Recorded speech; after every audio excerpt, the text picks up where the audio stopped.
Today, tomorrow, and every day going forward is one day closer to medical discoveries that will help treat and protect people from getting COVID-19.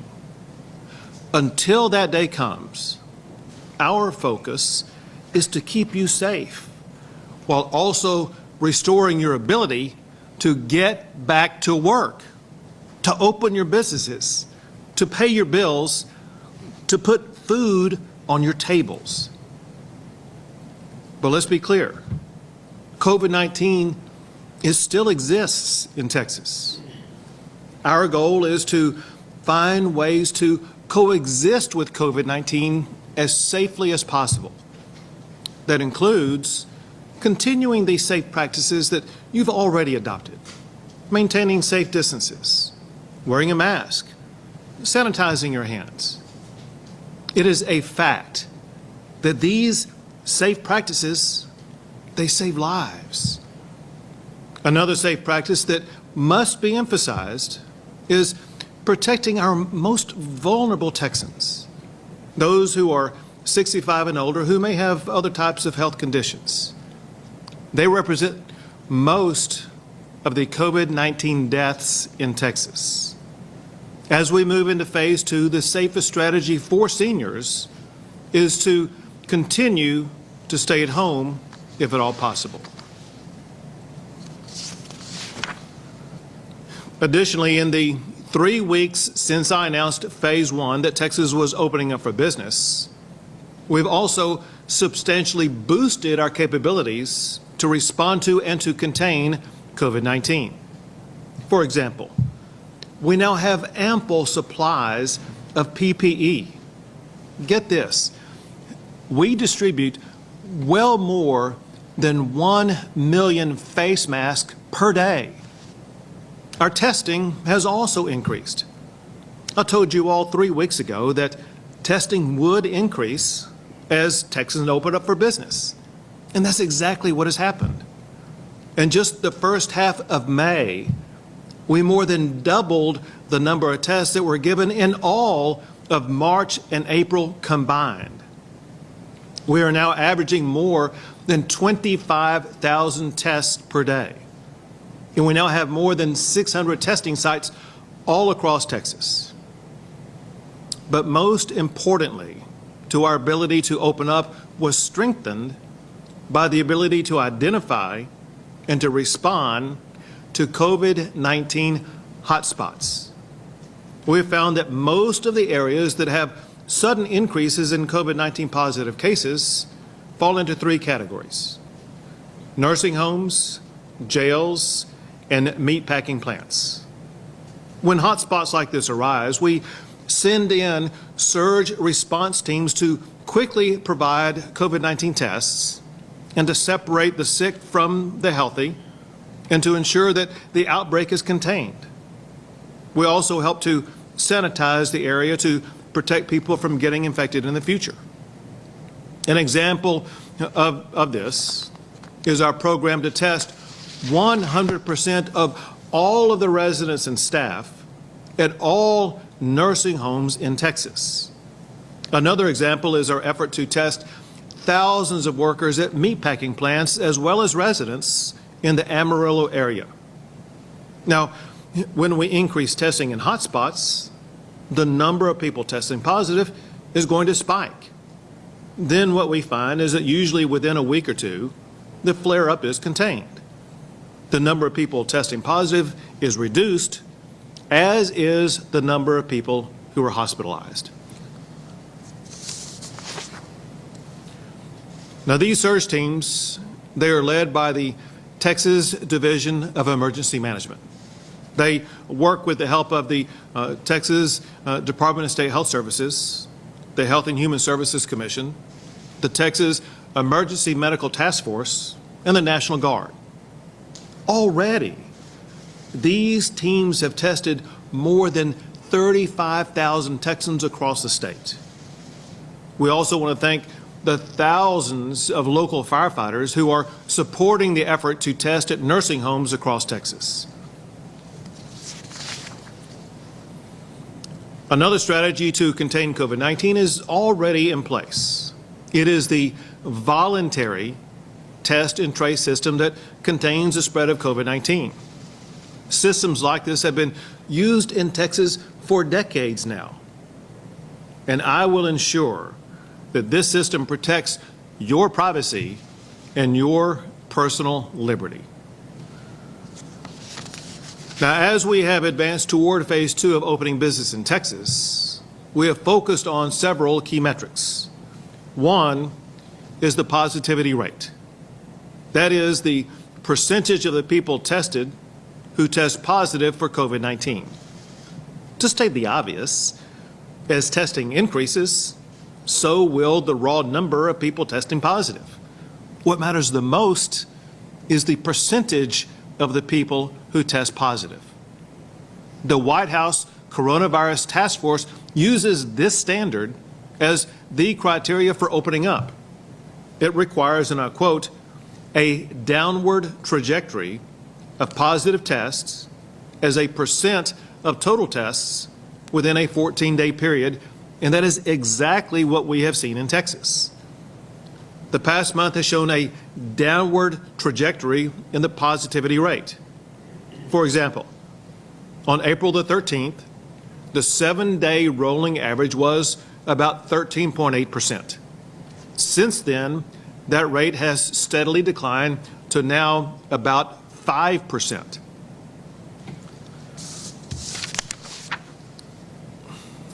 Another key metric is hospitalizations and hospital capacity.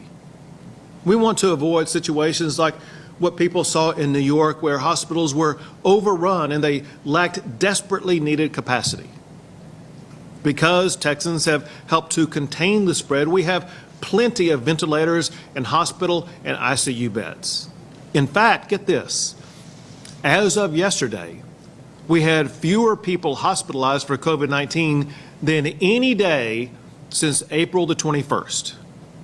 If our hospital capacity ever gets compromised, we will take swift corrective action to ensure that we will be able to take care of our fellow Texans. That brings me to today's announcement for phase 2. Informed by the data that I just outlined, and with surge response testing strategies in place, Texas is prepared to move into phase 2 for further opening up for business. Very importantly, every decision I have made, as well as every decision that I will announce today, is unanimously supported by our team of medical experts. From day one, our mission has been to use data and doctors to open Texas in a safe and responsible way that contains the spread of COVID-19. That commitment to data, to doctors, it underpins today's announcement. Those doctors have provided safe standards for businesses, for employees, as well as for customers. And those standards are contained in this book, and they apply to all business operations that open up in Texas during the course of this pandemic. Well, based on the advice of the best medical doctors, as well as a team of outstanding business leaders, I am proud to announce that businesses that can open up today.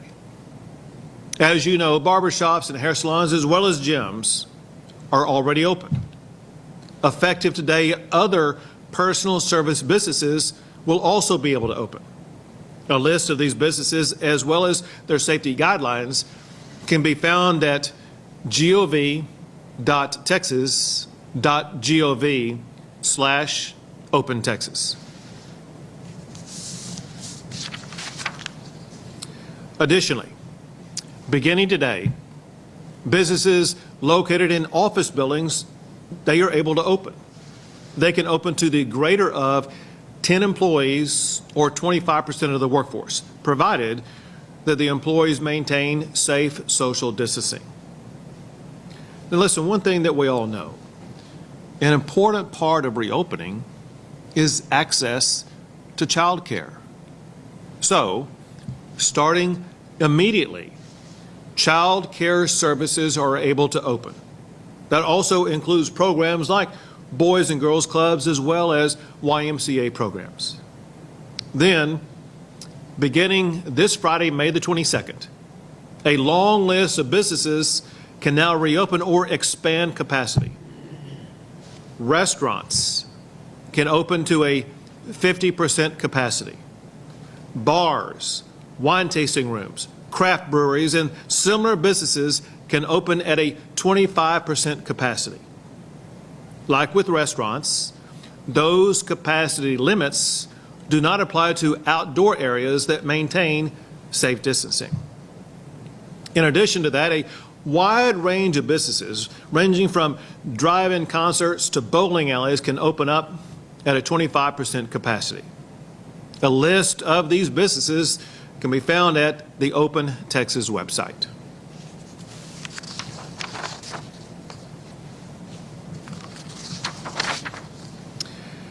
And then on May the 31st, youth sports camps and programs like Little League will also be able to open.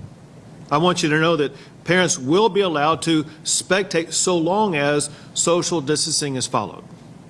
Also on May 31st, other youth camps can open, including all summer camps and other daytime and overnight camps.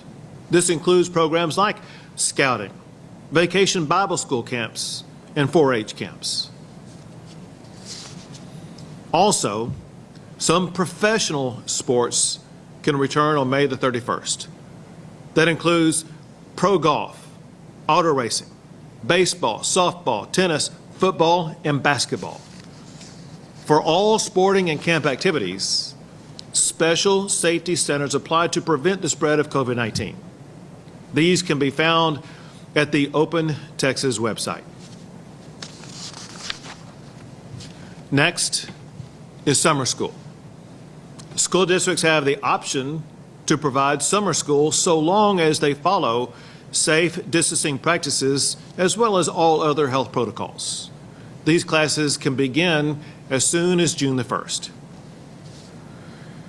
Now, let me give you this perspective. As we open up, we must continue to place health and safety first and foremost. There may be times when a county or a region is facing COVID-19 challenges that prevent it from opening at the same pace as other parts of the state. Now is one of those times.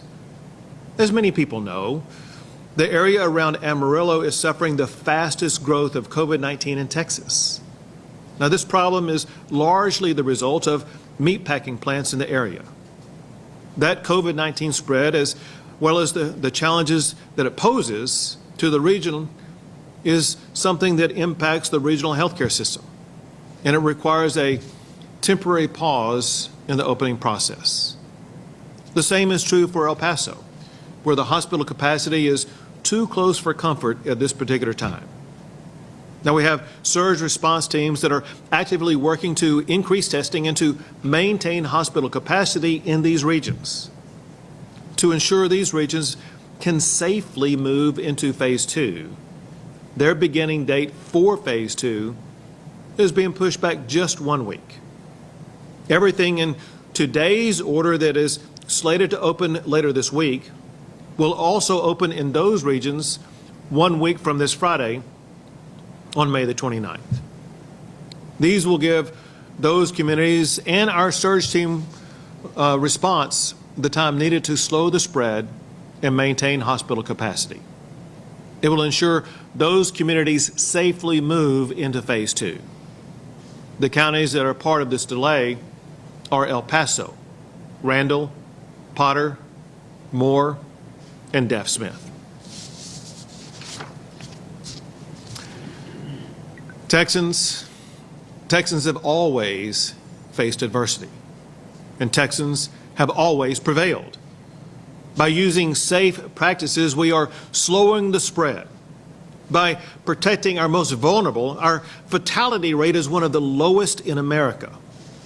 With the help of our hospitals, our recovery rate is one of the best in the country. We are getting through this. But now more than ever, we need to work together as one Texas. So as we move into phase 2, be a good neighbor. Be a Texan.